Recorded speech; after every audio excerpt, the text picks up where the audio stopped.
আসসালামু আলাইকুম রহমতুল্লাহ। আমি আমার এই ভিডিওর মাধ্যমে আমি আপনাদের একটা জিনিস দেখাবো। এটা কতটুকু উচিত হয়েছে আপনাদের কাছে আমার প্রশ্ন।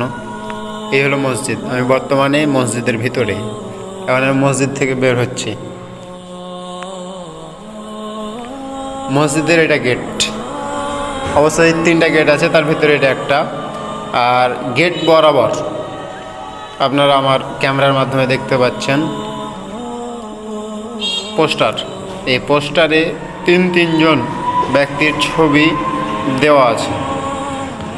আমি কোনো দলকে ছোট করার জন্য কথাটা বলছি না, তবে আমার কথা হলো যে এখানে মসজিদের দরজা বরাবর কেন পোস্টারটা লাগানো হয়েছে সে সম্পর্কে। এটা কি আপনি মনে করেন যে উচিত হয়েছে?